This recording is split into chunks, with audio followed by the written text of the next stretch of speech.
The very same political party that has vied for power in countries such as Egypt has also been setting up front groups 5,000 miles away.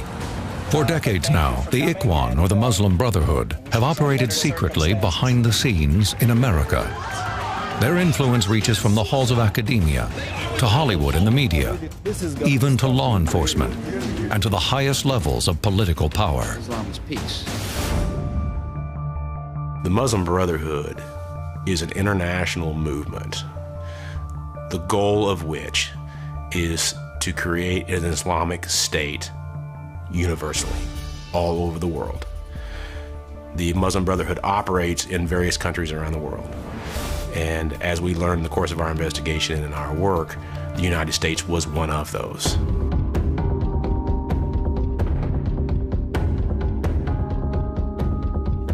When you walked into the convention center, and they had these big banners hanging up from the over this area, and it said, "Death to Israel, death to America." One of the people who were working with me said, "You know what, Bob? These people are Muslim Brotherhood." I said, "What's that?" Now, in my mind, the Muslim Brotherhood is the mother of all Islamic organization of the 20th century, including Al-Qaeda. The West as we see today, instead of isolating the Muslim Brotherhood, actually engaging the Muslim Brotherhood as the organization that's moderate, and these are the Muslims we can talk to. The West is tremendously naive about the danger of these various Islamic organizations. Here, the spiritual leader of the Muslim Brotherhood tells an audience in Ohio about the group's goals to conquer the world. فالفتح بالدعوة هذا ما نأمله إن شاء الله. سنفتح أوروبا وسنفتح أمريكا لا بالسيف ولكن بالدعوة. Ultimately, that arrest revealed thousands of documents that absolutely blew the doors open on our understanding of the Muslim Brotherhood movement in the United States. The FBI found a cache of documents detailing the structure of the Muslim Brotherhood in the U.S., including this one, revealing the goals of the group in America. It was titled An Explanatory Memorandum on the General Strategic Goal for the Group in North America. It's dated May 22, 1991.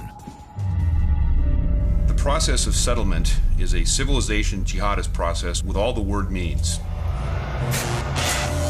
The Ikhwan, which is what the Brotherhood uses to describe themselves, must understand that their work in America is a kind of grand jihad in eliminating and destroying the Western civilization from within and sabotaging its miserable house by their hands and the hands of the believers, so that it is eliminated and God's religion is made victorious over all other religions. That's pretty clear as to how they viewed their own objective. And they're talking about the United States here.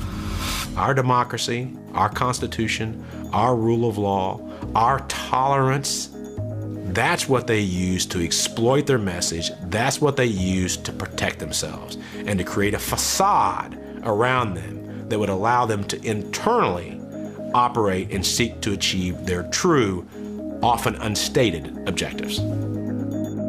At a hotel just off a busy highway in Philadelphia, a secret meeting is called to order in October 1993. Attending are 24 American supporters of the Muslim Brotherhood and leaders of Hamas, a Palestinian Islamic terrorist group. The FBI was watching and listening. In addition to enlisting the news media as defenders of CARE, CARE also shaped its message and image by intimidating America's entertainment ambassador, Hollywood. Hollywood has not been our ally. Hollywood has distorted the facts. Hollywood has shown freedom fighters as terrorists. Hollywood has done the work that Zionists could not done. CARE was even more successful when pressuring filmmakers to change the villains from Islamic terrorists to neo-Nazis in 2002's Sum of All Fears. The director, Phil Alden Robinson, wrote CARE directly. I hope you will be reassured that I have no intention of promoting negative images of Muslims or Arabs, and I wish you the best in your continuing efforts to combat discrimination. In the case of all 3 attempts in the last year, the terrorist attempts, one of which was successful, those individuals have had ties to radical Islam. Do you feel that these individuals might have been incited to take the actions that they did because of radical Islam? Because of? Radical Islam. There are a variety of reasons why people... But was radical Islam one of them? There are a variety of reasons why people do these things. Some of them are potentially religious-based. Okay, but all I'm asking is if you think among those variety of reasons, radical Islam might have been one of the reasons. You see, you say radical Islam. I mean, I think those people who espouse a version of Islam that is not... Are you uncomfortable attributing any of their actions to radical Islam? It sounds like... No, I don't want to say anything negative about a religion. I'm not talking about the general religion. Could radical Islam have motivated these individuals to take the steps that they did? I certainly think that it's possible that people who espouse a radical version of Islam have had an ability to have an impact on people. Okay, and again, could one of these 3 individuals have been incited by radical Islam? It's hard to get an answer, yes or no. The important role that the Muslim Brotherhood plays is by educating young people and creating in their minds the worldview that the West and Israel and so on are threats to Islam. And they have a very effective narrative for socializing and indoctrinating new people. And once they're indoctrinated, it's only a short step from there to using violence to bring that about. Stop calling them suicide bombers.